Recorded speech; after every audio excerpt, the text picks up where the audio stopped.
സ്ത്രീകൾക്ക് വേണ്ടി പ്രവർത്തിക്കുന്ന പ്രസ്ഥാനം സ്ത്രീപക്ഷം എന്ന് നായിക്ക് 40 വട്ടം പറഞ്ഞുകൊണ്ടിരിക്കുന്ന CPM ഇപ്പോൾ ഡൽഹിയിൽ അവസാനം BJP വിജയിച്ചപ്പോൾ അവിടെ മുഖ്യമന്ത്രി വന്നതും ഒരു വനിതയാണ്. അങ്ങനെയുള്ള CPMൻ്റെ ഈ സമ്മേളന കാലയളവിൽ ഒരു ജില്ലാ സെക്രട്ടറി വനിതയായിട്ടില്ല.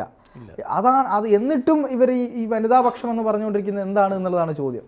അത് ഏറെക്കുറെ ഒരു ഇൻട്രോസ്പെക്റ്റീവ് ടോണിൽ ആത്മവിമർശന സ്വരത്തിൽ Vrinda Karat politburo member Vrinda Karat അത് പാർട്ടി വേദിയിൽ പ്രസംഗിച്ചു. കഴിഞ്ഞ ദിവസം പ്രസംഗിച്ചു. സ്ത്രീകൾക്ക് പൊതുവേദിയിൽ പ്രത്യേകിച്ചും പാർട്ടിയിൽ വേണ്ടത്ര നേതൃപ്രാതിനിധ്യം കിട്ടുന്നില്ല എന്ന് പറഞ്ഞു. അതൊരു ആത്മവിമർശനം തന്നെയാണ്. അപ്പോൾ ഇതിനുള്ള ഉത്തരമുണ്ട്. അതിപ്പോൾ ഒരു ജില്ലയിൽ പോലും ഒരു സെക്രട്ടറി വന്നില്ല. അപ്പോൾ മാത്രമല്ല മറ്റ് ബോഡികളിലും വനിതകളുടെ പ്രാതിനിധ്യം വളരെ കുറവാണ്. പാർട്ടിയിലേക്ക് വരുന്ന സ്ത്രീജനങ്ങളിലും കുറവാണ് കേട്ടോ. ഇപ്പോൾ പ്രാദേശിക 50% റിസർവേഷനുണ്ട് തദ്ദേശ സ്വയംഭരണ സ്ഥാപനങ്ങളിൽ. അവിടെ മത്സരിക്കാൻ മതിയായ സ്ഥാനാർത്ഥികൾ എല്ലാ പാർട്ടികൾക്കും സ്ത്രീകളെ വേണ്ടത്ര കിട്ടുന്നില്ല. അതുകൊണ്ട് നേതാക്കന്മാരുടെ ഭാര്യമാരോ സഹോദരിമാരോ ബന്ധുക്കളോ ഒക്കെ മത്സരിക്കുകയാണ്.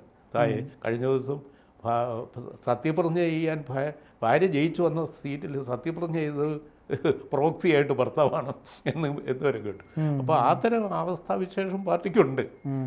അത് പാർട്ടി കാലക്രമേണ മാറ്റിയെടുക്കാൻ ശ്രമിക്കണമെങ്കിൽ പാർട്ടിയുടെ നയത്തിൽ പിന്നെയും സ്ത്രീകളോടുള്ള സമീപനത്തിൽ കൂടുതൽ ജനാധിപത്യ രീതി സ്വീകരിക്കണം. തീർച്ചയായിട്ടും.